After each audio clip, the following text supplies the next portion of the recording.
এসময়ৰ কথা এখন গাঁৱত 4জন বৰ নলে গলে লগা বন্ধু আছিল। পিছে সিহঁত আটাইকেইটা আছিল অতি মূৰ্খ। এদিন আবেলি সময়ৰ কথা। পিছে বগায়ো অলৌ তলৌ কৰি জীৱনৰ আধা বয়স পাৰ কৰিলো। এনেদৰে আৰু কি কৰিম বুলি ভাবিছ? কিনো কৰিবি হে নদাই, তয়ে কিবা এটা উপায় দে। বল তেতিয়াহ'লে গোটেইকেইটা চহৰলৈ যাওঁ। ঠিকমতে টকা শিকি এসোপামান ঘটি আনোগৈ। হয়, তহঁতৰ কাৰণে চহৰৰ বাটে পথে টকা শিকি এসোপামান কোনোবাই পেলাইহে থৈছে। কম একেবাৰে চহৰত গৈ ধন ঘটাকেইটা ওলাইছে। কত মানুহে গাঁৱতে ধন ঘটি পৰিয়াল পোহপাল দি আছে, তাক দেখা নাই? ই একেবাৰে কম জ্ঞানী পণ্ডিতটো ওলালে। তেতিয়াহ'লে তইনো অতদিনে কি ঘোঁৰা ঘাঁহ কাটি আছ? ৰহে, কিনো সৰু ল'ৰা ছোৱালীৰ দৰে চুপতি মাৰি আছ? তই ঠিক কথাই কৈছ। চহৰলৈ যোৱাটোৱে ভাল হ'ব। তেতিয়াহ'লে মই কালিলৈ পুৱাই আলিমূৰৰ বৰগছজোপাৰ তলতে ৰৈ থাকিম। তালি টোপোলা লৈ আহি যাবিহঁত। কথামতেই কাম। পিছদিনা পুৱাই গোটেইকেইটা লগ হৈ চহৰলৈ বুলি বাট বুলিলে। এইদৰে ভালেমান দূৰ অতিক্ৰম কৰাৰ পিছত সিহঁত গৈ এজন খেতিয়কৰ এখন মহৰ খুঁটিৰ ওচৰত গৈ উপস্থিত হলেগৈ। ঐ, সৌফালে দেখিছ কিমান মহ আছে? দেখিছো। তাতে কি হ'ল? বল বল, সোনকালে চহৰ পাবগৈ লাগে। ইয়াত মহ চাই থাকিলে নহয়। হেৰৌ মূৰ্খ, প্ৰথমতে মোৰ কথাটো শুন। যদি আমি ইয়াৰ পৰা মহ এজনী কিনি লৈ যাওঁ, তেন্তে চহৰৰ মানুহক খাটি মহৰ গাখীৰ খুৱাই বহুত টকা উপাৰ্জন কৰিব পাৰিম, বুজিছ? তই ঠিক কথাই কৈছ দেই। তোৰ কিন্তু বুদ্ধি আছে। তাৰ কথাত তিনিও বন্ধুৱে সহযোগ জনালে। তাৰ পিছত 4ও বন্ধু গৈ মহৰ খুঁটিখনৰ গৰাকীৰ ওচৰত উপস্থিত হলেগৈ।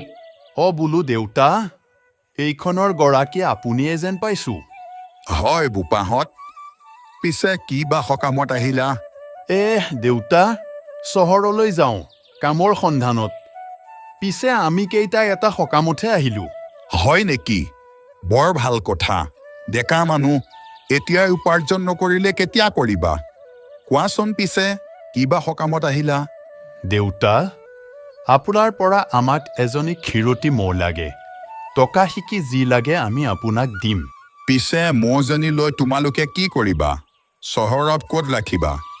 সেইবোৰ আপুনি আমাৰ ওপৰত এৰি দিয়ক। মাথো মৌজনী দি আমাক উপকাৰ কৰক দেউতা। সিহঁতৰ কথাত খেতিয়কজন অবাক হৈ পৰিল। শেষত সিহঁতৰ নেৰা নেপেৰা অনুৰোধত মহজনী সিহঁতক বেচিবলৈ বাধ্য হ'ল। তাৰ পিছত 4ও বন্ধু আনন্দ মনেৰে মৌজনী লৈ চহৰৰ দিশে খোজ ললে। নদায়ৌ, দেখিলি মোৰ বুদ্ধি? এতিয়া চহৰত গৈ কাম বিচৰাৰ আৰু প্ৰয়োজন নাই, বুজিছ? তোক কিন্তু মানিছো দেই বগাই। তোৰ কিন্তু বুদ্ধি আছে। এতিয়া চহৰত গৈ আমি গাখীৰৰ ব্যৱসায় কৰিম। এইদৰে হাঁহি ধেমালি আৰু আনন্দ মনেৰে 4ওটা গৈ এখন নদীৰ পাৰত উপস্থিত হলেগৈ। তেতিয়া সিহঁত এটা ডাঙৰ সমস্যাত পৰিল, কাৰণ সিহঁত এটাইও সাঁতুৰিব নাজানে। তাৰ পিছত বহুতো গুণাগথাৰ মূৰত এটা মূৰ্খই পৰামৰ্শ দিলে। হেৰৌ মূৰ্খহঁত, আমাৰ লগত ইমান ডাঙৰ মহজনী আছে, গতিকে কিয় চিন্তা কৰিব লাগে? আমাৰ দুজনে মহজনীৰ পিঠিত আৰু দুজনে মহজনীৰ শিঙত ধৰি ওলমি অনায়সে এই নদীখন পাৰ হ'ব পাৰিম, বুজিছ? তই ঠিক কথাই কৈছ। এইটো আমি ভবাই নাছিলো। ইফালে নদীখন বৰ বেছি গভীৰ নাছিল, গতিকে সিহঁত 4ওটাই মহজনীৰ সহায়ত সুকলমে নদীখন পাৰ হৈ গ'ল। নদীখন সুকলমে পাৰ হৈ যোৱাৰ পিছত এটা মূৰ্খই সিহঁতৰ 4ওটা ভালে ভালে পাৰ হ'ব পাৰিলে নে নাই চাবৰ নিমিত্তে হিচাপ কৰিবলৈ ধৰিলে। গোটেইকেইটা ভালে ভালে পাৰ হলিনে? চাওঁ, হিচাপ কৰোঁ ৰহ। 1, 2, 3। এৰা কি? আমি তিনিজনে থাকিলোচোন মানে আমাৰ মাজৰে এজন পানীত পৰি মৰিল ৰহ কিনো হিচাপ কৰিছ চাওঁ মই কৰোঁ ৰহ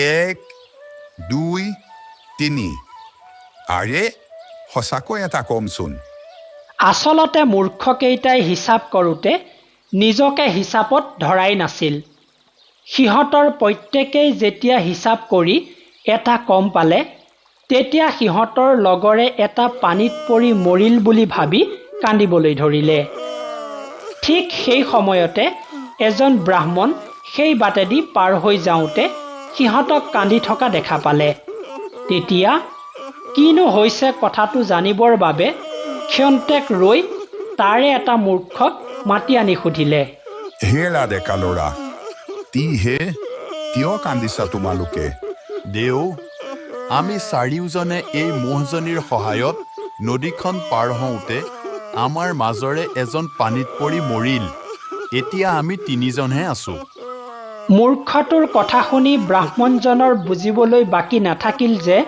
সিহঁতে নিজকে হিচাপত ধৰাই নাই বাৰু এটা কাম কৰা মই তোমালোকৰ হেৰুৱা বন্ধুজন বিচাৰি দিম সকলোৱে এটা শাৰীত থিয় হোৱা ব্ৰাহ্মণজনৰ কথা মতে গোটেইকেইটা এটা শাৰীত থিয় হ'ল তেতিয়া ব্ৰাহ্মণজনে 1 2 3 আৰু 4 বুলি কৈ চাৰিওটাকে পানীলৈ গতিয়াই দিলে তাৰ পিছত ম'হজনী লৈ তাৰ পৰা উধাও হ'ল ইপিনে চাৰিওটা মূৰ্খই নদীৰ পাৰলৈ উঠি আহি সিহঁতৰ মাজৰে হেৰাই যোৱা জনক বিচাৰি পাই আনন্দত হাঁহিবলৈ ধৰিলে আৰু হেৰুৱা বন্ধুজনক বিচাৰি দি অশেষ উপকাৰ কৰি দিয়া বুলি ভাবি চাৰিও মূৰ্খই ব্ৰাহ্মণজনক প্ৰশংসা কৰিবলৈ ধৰিলে